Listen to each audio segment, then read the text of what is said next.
Hi everyone welcome back to our channel. ಇವತ್ತು ನನ್ನ ಬಿಟಮಿ ಪ್ರಾಜೆಕ್ಟ್ನ 14ನೇ ದಿನ. ಇದಾದಮೇಲೆ ಈ ದಿನಕ್ಕೆ ಆದಮೇಲೆ ನನ್ನ ರುಟೀನ್ ಪೂರ್ತಿ ಚೇಂಜ್ ಆಯಿತು. ನಾನು ಜಸ್ಟ್ ಹೆಂಗೆ ಅಂದರೆ ಮನೆ ಬಿಟ್ಟು ಹೊರ್ಗಡೆನೇ ಇರೋ ಥರ ಆಗೋಯಿತು. ಸಿಚುವೇಶನ್ ಹಂಗೆ ಬಂದುಬಿಡ್ತು.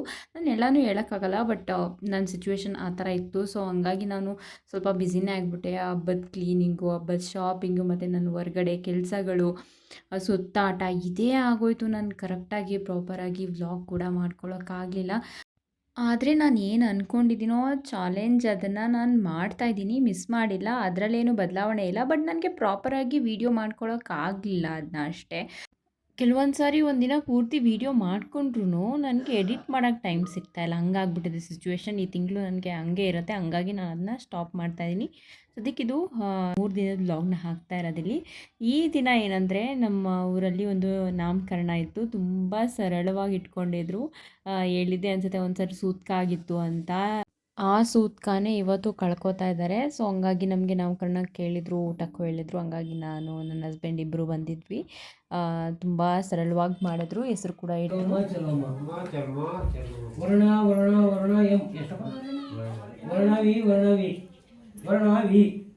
ನೀವು ಕರೀರಿ ಮೇಲೆ ಎಲ್ಲರೂ ಚಲೋಮ್ಮ ಚಲೋಮ್ಮ ಚಲೋಮ್ಮ ವರ್ಣಾವಿ ವರ್ಣಾವಿ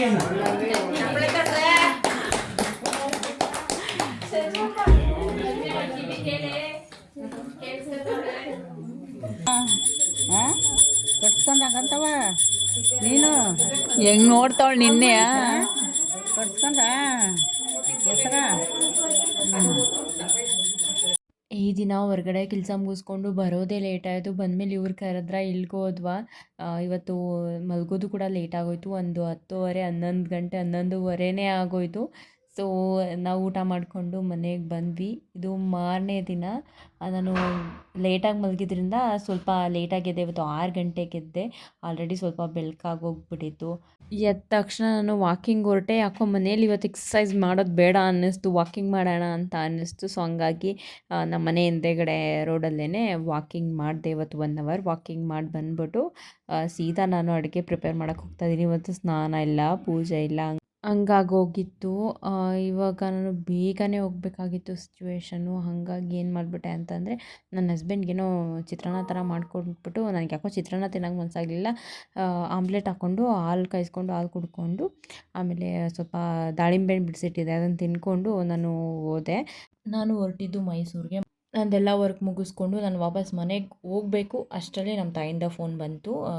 ಸೀರೆ ತೊಗೋಬೇಕು ವರಮಹಾಲಕ್ಷ್ಮಿ ಹಬ್ಬಕ್ಕೆ. ತೇಜು ಹೇಳ್ತಾ ಇದ್ದಾಳೆ, ತೇಜು ಬರ್ತಾಳಂತೆ, ಕರ್ಕೊಂಡೋಗಿ ತೊಗೊಂಡು ಬಾ ಅಂತ. ಹಂಗಾಗಿ ಓಕೆ ಅಂತ ಹೇಳ್ಬಿಟ್ಟು ಮತ್ತೆ ನಾನು ಮೈಸೂರು ಮನೆ ಹತ್ರ ಹೋಗಿ ನಮ್ಮ ತೇಜುನೂ ಕರ್ಕೊಂಡು, ಆ ಪಾಪನ್ನು ಕರ್ಕೊಂಡು ಬಂದೆ. ಪಾಪ ಬಂದ್ಬಿಟ್ಟು ಪಕ್ಕದ ಮನೆ ಮಗು. ಈ ಮಗು ಹೆಸರು ಬಂದು ಮೊಹಮ್ಮದ್ ದುವಾ ಹಮ್ಜಾ ಅಂತ ಅವಳ ಹೆಸರು. ಸೊ ತುಂಬ ಕ್ಯೂಟ ಮತ್ತು ಬೇಗ ಹೊಂದ್ಕೊಬಿಟ್ಲು ನನ್ನ ಜೊತೆ. ಅಂತೂ ಫಸ್ಟ್ ಟೈಮ್ ಅವಳು ನಾನು ನೋಡ್ತಾ ಇರೋದು. ನಾನು ಮಾತ್ರ ಅವಳನ್ನ ವೀಡಿಯೋದಲ್ಲಿ, ಫೋಟೋದಲ್ಲಿ ಕಳಿಸ್ತಾಯಿದ್ರು, ನೋಡ್ತಾ ಇದ್ದೆ. ಸೊ ಫಸ್ಟ್ ಟೈಮ್ ಇವತ್ತು ಅವಳು ನನ್ನನ್ನು ನೋಡಿದ್ದು. ಆದರೂ ನನ್ನ ಜೊತೆ ಬಂದಳು.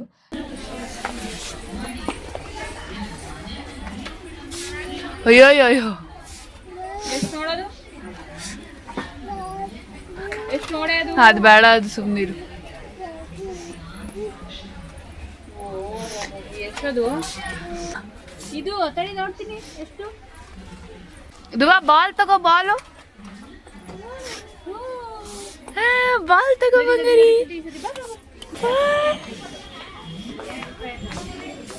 ಆಮೇಲೆ ಆಮೇಲೆ ಮನೆಗೆ ಹೋದ್ಮೇಲೆ. ಸೀರೆ ಅಂದರೆ ರೇಷ್ಮೆ ಸೀರೆ ಬೇಕಿರಲಿಲ್ಲ ಇವ್ರಿಗೆ. ಜಸ್ಟ್ ಹೊಸ ಸೀರೆ ಬೇಕಿತ್ತು ದೇವ್ರಿಗೆ ಉಡ್ಸೋಕ್ಕೆ. ಸಿಂಪಲ್ ಸೀರೆನೇ ಉಡ್ಸೋದು. ಅದರಲ್ಲೂ ನಮ್ಮಮ್ಮ ಸಿಕ್ಕಾಪಟ್ಟೆ ಕಂಜೂಸು. ಯಾಕಂದರೆ ಅವ್ರು ಬೆಳೆದು ಬಂದಿರೋದು ಹಂಗಿದೆ, ಅವ್ರ ಪರಿಸ್ಥಿತಿ ಹಂಗಿದೆ. ಸೊ ಹಂಗಾಗಿ ಅವರು ಸ್ವಲ್ಪ ಕಡಿಮೆದ್ರಲ್ಲೇ ಪ್ರಿಫರ್ ಮಾಡ್ತಾರೆ. ಸೊ ಹಂಗಾಗಿ ಒಂದು 400-500 ರೂಪಾಯಲ್ಲಿ ತೊಗೊಂಡು ಹೋಗುವ ಅಂತಂದರು. ನನಗೆ ಮನಸ್ಸು ಒಪ್ಪಲಿಲ್ಲ. ಅಯ್ಯೋ 400-500 ರೂಪಾಯಲ್ಲಿ ಎಂಥ ಸೀರೆ ಸಿಗುತ್ತೆ ಅಂತ ಹೇಳ್ಬಿಟ್ಟು ಒಂದು 700 ಆಯಿತು ಆ ಸೀರೆಗೆ. ಕೊಟ್ಬಿಟ್ಟು ತಗೊಂಡು ಬಂದ್ವಿ. ಮನೆ ಹತ್ರ ಹೋಗಿದ್ದು, ಸೀರೆ ಕೊಟ್ಬಿಟ್ಟು ಮಾತಾಡಿಸ್ಕೊಂಡು ನಾನು ಊರಿಗೆ ಬಂದೆ. ಬರೋಷ್ಟರಲ್ಲಿ 5:30-6 ಗಂಟೆ ಆಗೋಗಿತ್ತು. ನನ್ನ ಹಸ್ಬೆಂಡ್ ನಡಿ ಪಕ್ಕದೂರ್ಗೆ ಹೋಗೋಣ, ಹಬ್ಬ ಮಾಡ್ತಿದ್ದಾರಂತೆ, ಲೈಟಿಂಗ್ಸ್ ಎಲ್ಲ ಹಾಕಿದ್ದಾರಂತೆ, ಒಂದು ಸಲ ನೋಡ್ಕೊಂಡು ಬರೋಣ ಅಂತಂದರು. ಸೊ ಜೊತೇಲಿ ಹೋದೆ. ಜಾಸ್ತಿ ಜನ ಇರಲಿಲ್ಲ, ನೆನ್ನೆನೇ ಹಬ್ಬ ಮುಗ್ದೋಗಿದೆ. ಜಸ್ಟು ಲೈಟಿಂಗ್ಸ್ ಹೆಂಗೆ ಹಾಕಿದ್ದಾರೆ, ಹೆಂಗೆ ಮಾಡಿದ್ದಾರೆ ಹಬ್ಬ ಅಂತ ನೋಡೋಕೆ ಹೋಗಿದ್ವಿ ಅಷ್ಟೇ, ಟೈಮ್ ಪಾಸ್ಗೆ. ಹೋಗಿ ನೋಡ್ಕೊಂಡು ಬಂದ್ವಿ. ಅಲ್ಲೇ ಇವ್ರ ಅತ್ತೆ ಮನೆ ಇದೆ, ನಮ್ಮ ದೊಡ್ಡಮ್ಮ ಮನೆ ಇದೆ ಅಲ್ಲೇ. ಸೊ ಅವ್ರನ್ನು ಮಾತಾಡಿಸ್ಕೊಂಡು ನಾವು ಆವತ್ತೇ ಮನೆಗೆ ಬಂದುಬಿಟ್ವಿ. ಇನ್ನು ಇದು ಮಾರನೇ ದಿನ ಬೆಳಗ್ಗೆ 4 ಗಂಟೆಗೇ ಎದ್ದಿದ್ದೆ ನಾನು. ಎದ್ಬಿಟ್ಟು ಎಲ್ಲ ಕೆಲಸಗಳನ್ನು ಮುಗಿಸ್ಕೊತಾ ಇದ್ದೆ. ಯಾಕಂದರೆ ನನಗೆ ಇವತ್ತು ಹಬ್ಬದ ಕ್ಲೀನಿಂಗ್ ಆಗಬೇಕಾಗಿತ್ತು ಮೇಯ್ನಾಗಿ. ವರಮಹಾಲಕ್ಷ್ಮಿ ಹಬ್ಬಕ್ಕೆ ನಾನು ಕ್ಲೀನ್ ಮಾಡೋಕ್ಕಾಗೇ ಇರಲಿಲ್ಲ. ಇದು ಆ್ಯಕ್ಚುಲಿ ನಾಳೆಗೇ ಹಬ್ಬ ಇರೋದು, ಬಟ್ ಇವಾಗೇ ತೊಗೊಂಡು ಕೂತಿದ್ದೀನಿ ನಾನು. ಬೆಳಗ್ಗೆ ಎದ್ದ ತಕ್ಷಣ ನಾನು ಏನೂ ಮಾಡಲಿಲ್ಲ, ಎಕ್ಸಸೈಸ್ ಕೂಡ ಮಾಡಲಿಲ್ಲ ಇವತ್ತು. ಜಸ್ಟ್ ಕ್ಲೀನಿಂಗೇ ಆಗೋಯಿತು. ಕ್ಲೀನಿಂಗ್ ಪ್ರೋಸೆಸ್ಸಲ್ಲೇ ನನಗೆ ಟೈಮ್ ಆಗೋಯಿತು. ಮತ್ತು ನಾನು ಇವಾಗ ವರ್ಕ್ ಬೇರೆ ಹೋಗಬೇಕಾಗಿತ್ತು, ಹೊರಗಡೆ ಹೋಗಬೇಕಾಗಿತ್ತು. ನಾನು 9 ಗಂಟೆಗೆಲ್ಲ ಆಲ್ಮೋಸ್ಟು ಕೆಲಸನ ಮುಗಿಸ್ಕೊಂಡೆ. ಮತ್ತು ಅಡುಗೆ ಮಾಡೋದಿರಲಿಲ್ಲ, ನಿನ್ನೆ ಹೋಗಿದ್ವಲ್ಲ ಪಕ್ಕದೂರಿಗೆ, ಅಲ್ಲೇ ಕೊಟ್ಟು ಕಳಿಸಿದ್ರು ಊಟನ, ಅದನ್ನೇ ಫ್ರಿಜ್ಜಲ್ಲಿ ಇಟ್ಟಿದ್ದೆ, ಅದೇ ತಿಂದ್ವಿ ಅಷ್ಟೇ. ಅದಕ್ಕೆ ಮೊಟ್ಟೆ ಒಂದು ಹಾಕ್ಕೊಂಡು ತಿಂದೆ, ಬಿಟ್ಟರೆ ಇನ್ನೇನು ಮಾಡಲಿಲ್ಲ. ಇವಾಗ ಮಂಡ್ಯಕ್ಕೆ ಹೋಗ್ಬೇಕು ನಾವು. ರೆನಾಲ್ಡ್ ಶೋರೂಮಿಂದ ಒಂದು ಕಾಲ್ ಬಂದಿತ್ತು ನಿನ್ನೆ ನಮಗೆ. ಈ ಥರ ಒಂದು ಗಿಫ್ಟ್ ವೋಚರ್ ಏನೋ ಬಂದಿದೆ ನಿಮಗೆ, ಬನ್ನಿ ಅಂತ. ಆ್ಯಕ್ಚುಲಿ ಅದು ಅಲ್ಲಿಗೆ ಹೋದ್ಮೇಲೆ ಗೊತ್ತಾಯಿತು ಅದು ಅಡ್ವರ್ಟೈಸ್ಮೆಂಟ್ ಅಂತ. ಅಂದರೆ ಚೆನ್ನಾಗಿದೆ.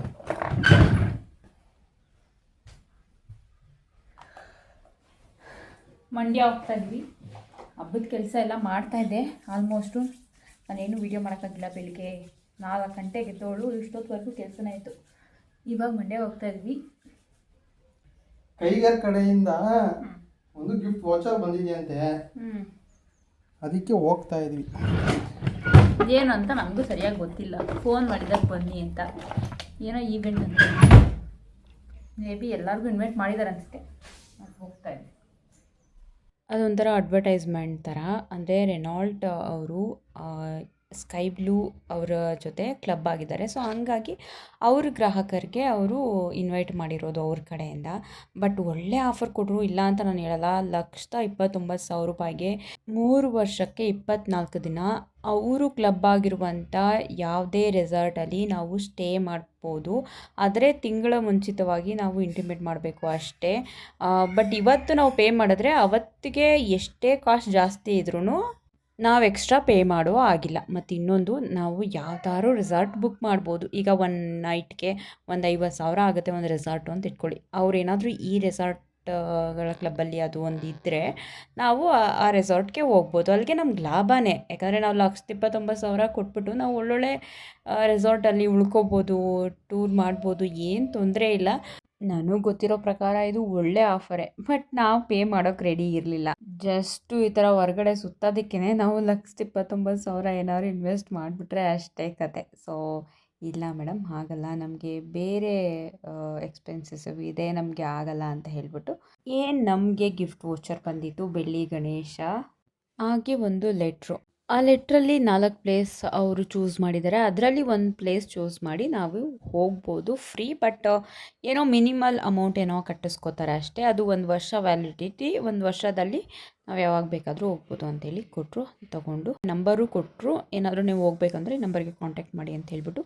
ಹಾಗೆ ಮಾರ್ಕೆಟ್ಗೆ ಹೋಗಿ ಮಾರ್ಕೆಟಲ್ಲಿ ಹಣ್ಣು ತರಕಾರಿ ಏನೆಲ್ಲ ಬೇಕೋ ಅದೆಲ್ಲ ತೊಗೊಂಡು ಬರ್ತಾಯಿದ್ವಿ. ಬರಬೇಕಾದ್ರೆ ಸೈಡಲ್ಲೆಲ್ಲ ಮಾವಿನ ಮರ ಎಲ್ಲ ನೋಡ್ಕೊಂಡು ಬರ್ತಾಯಿದ್ವಿ. ಎಲ್ಲ ಕಾಣಿಸಿದ್ದು ನಮಗೆ. ಯಾಕಂದರೆ ನಮಗೆ ಮಾವಿನ ಎಲೆ ಬೇಕಿತ್ತಲ್ಲ, ಹಾಗಾಗಿ ಇಲ್ಲೊಂದು ಕಡೆ ಬಂದ್ವಿ, VC ಫಾರಮ್ ಹತ್ರ. ಅಲ್ಲಿ ಸಿಗ್ಬೋದೇನೋ ಅಂತ. ಏನಂದರೆ ಅಲ್ಲಿ ಹತ್ರ ನಮಗೇನು ಕೈಗೆ ಎಟ್ಕೋತೋ ಆ ಎಲೆಗಳು ಅಷ್ಟು ಚೆನ್ನಾಗಿರಲಿಲ್ಲ ಯಾವುದೂ.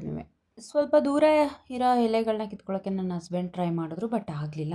ಆಮೇಲೆ ಅವರೇ ಊರ ಹತ್ರನೇ ನನಗೆ ಒಂದೇ ಒಂದು ಮರ ಗೊತ್ತು, ಅಲ್ಲಿ ಕರ್ಕೊಂಡು ಹೋಗ್ತೀನಿ ನಡಿ ಅಂತ ಹೇಳ್ಬಿಟ್ಟು ಕರ್ಕೊಂಡು ಬಂದರು. ನಮ್ಮ ಊರ ಹತ್ರನೇ ಒಂದು ಮರ ಇತ್ತು. ಅದು ಮರ ಬಿದ್ದೋಗಿತ್ತು ಒಂದು ಮರ. ಇನ್ನೊಂದು ಮರ ಪಕ್ಕದಲ್ಲಿತ್ತು. ಆ ಮರದಲ್ಲಿ ಈ ಮಾವಿನ ಎಲೆ ಇತ್ತು. ಅದು ಕೂಡ ಚೆನ್ನಾಗಿರೋ ಸಿಗಲಿಲ್ಲ. ಬಟ್ ಓಕೆ, ಒಂದು ಮಟ್ಟಕ್ಕೆ ಪರವಾಗಿಲ್ಲ ಅನ್ನೋ ಥರದ್ದು ಸಿಕ್ತು. ದೇವ್ರಿಗೆ ಇಡೋಕ್ಕಂತೂ ಆಗಲಿಲ್ಲ.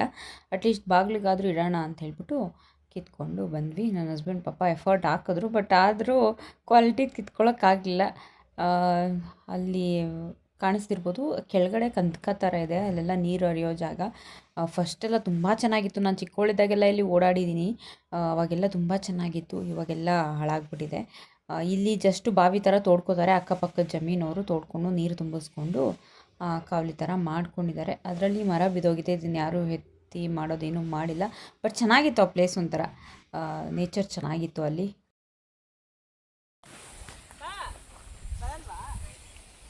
ಬರಲ್ವಾ? ಅವರು ಕರ್ಕೊಂಡು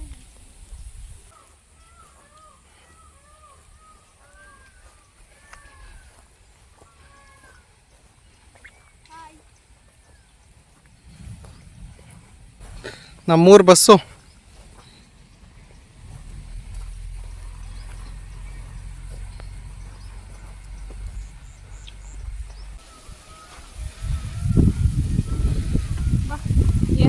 ಇಷ್ಟು ಸಾಕು ನಡಿ ಅಷ್ಟೇ. ಇನ್ನು ಮನೆಗೆ ಬಂದು ನಾನು ಹೂವು ಕಟ್ಕೊಳ್ಳೋದು ಅದು ಇದು ಮಾಡ್ತಾಯಿದ್ದೀನಿ. ಅಡುಗೆ ಅಂತೂ ಇಲ್ಲ, ಊಟ ಅಂತೂ ಮಾಡಲ್ಲ. ಯಾಕಂದರೆ ನಾವು ಹೊರಗಡೆ ಜಂಕ್ ತಿಂದಿರೋದ್ರಿಂದ ಅದೇ ಡೈಜೆಷನ್ ಆಗೋಕ್ಕೆ ಟೈಮ್ ತೊಗೊಳುತ್ತೆ ಅಂತ ಹೇಳಿಬಿಟ್ಟು ನಾವು ಯಾವುದೇ ರೀತಿ ಊಟ ಮಾಡ್ತಾಯಿಲ್ಲ. ಸೊ ಇವಾಗ ನನ್ನ ಹಸ್ಬೆಂಡು ಪಾರ್ಸಲ್ ಬಂದಿತ್ತು, ಅದನ್ನು ಓಪನ್ ಮಾಡ್ತಾ ಇದ್ದಾರೆ ಅವರು. ಜರ್ಕಿನ್ ಅಂದರೆ ಅಷ್ಟೊಂದು ಹುಚ್ಚು ನನ್ನ ಯಜಮಾನ್ರಿಗೆ. ಸೊ ಹಂಗಾಗಿ ಇದೊಂದು ಆರ್ಡ್ರ್ ಮಾಡಿದರು. ನಾನಿಲ್ಲಿ ಹೇಳ್ಬೇಕಿದ್ರೂ ಇಂಟರ್ಫಿಯರ್ ಮಾಡೋದು. ಸೊ ಹಂಗಾಗಿ ಅದನ್ನು ಆರ್ಡ್ರ್ ಮಾಡಿದ್ರು. ಅದನ್ನು ತೋರಿಸಿ ಅಂತ ನಾನೇ ಹೇಳಿದೆ, ಅದನ್ನು ತೋರಿಸ್ತಾಯಿದ್ರು. ನಾನು ಇವಾಗ ಎಲ್ಲ ಪ್ರಿಪ್ರೇಷನ್ ಮಾಡ್ತಾಯಿದ್ದೀನಿ, ಕಳ್ಸೋಕ್ಕೆ ಕಾಯಿ ಎಲ್ಲ ರೆಡಿ ಮಾಡಿಟ್ಕೋತಾ ಇದ್ದೀನಿ. ಆದಷ್ಟು ಮಾಡಿಬಿಟ್ಟು ಮಲ್ಕೊಳ್ಳೋಣ ಅಂತ, ಬೆಳಗ್ಗೆ ಬೇಗ ಎದ್ದು ಮಾಡೋಣ ಅನ್ನೋ ಪ್ಲ್ಯಾನಲ್ಲೇ ಮಾಡ್ತಿದ್ದೀನಿ. ಆಗುತ್ತೋ ಇಲ್ವೋ ಗೊತ್ತಿಲ್ಲ ನನಗೆ. ಹಬ್ಬದ ಕೆಲಸಕ್ಕಿಂತ ಹೊರಗಡೆ ಸುತ್ತಾಟನೇ ಜಾಸ್ತಿ ಆಗಿದ್ದರಿಂದ ನನಗೆ ಪ್ರಾಪರಾಗಿ ಪ್ರಿಪ್ರೇಷನ್ ಮಾಡ್ಕೊಳ್ಳೋಕ್ಕಾಗಲಿಲ್ಲ. ನಾಳೆ ಲೇಟ್ ಆಗ್ಬೋದು ಅಂತ ಅಂದ್ಕೊಂಡಿದ್ದೀನಿ. ಯಾಕಂದರೆ ನನಗೆ ಕಂಪ್ಲೀಟಾಗಿ ಎಲ್ಲ ಮುಗಿದ ಮೇಲೇ ನನಗೆ ಪೂಜೆ ಮಾಡೋಕ್ಕೆ ಕೂತ್ಕೊಳ್ಳೋಕೆ ಇಷ್ಟ. ಇದಾಗಿತ್ತು ನನ್ನ ವರಮಹಾಲಕ್ಷ್ಮಿ ಪ್ರಿಪ್ರೇಷನ್. ಮತ್ತೊಂದು ವಿಡಿಯೋ ಜೊತೆ ಸಿಗ್ತೀನಿ ಅಂತ ಹೇಳ್ತಾ ಈ ವಿಡಿಯೋನ ನಾನು ಇಲ್ಲಿಗೆ ಎಂಡ್ ಮಾಡ್ತಾಯಿದ್ದೀನಿ. Thanks for watching. ಆ್ಯಂಡ್ ಯಾರಾದರೂ ಸಬ್ಸ್ಕ್ರೈಬ್ ಮಾಡದೆ ನೋಡ್ತಾ ಇದ್ದರೆ ದಯವಿಟ್ಟು ನನ್ನ ಚಾನಲ್ನ ಸಬ್ಸ್ಕ್ರೈಬ್ ಮಾಡಿ ನೋಡಿ.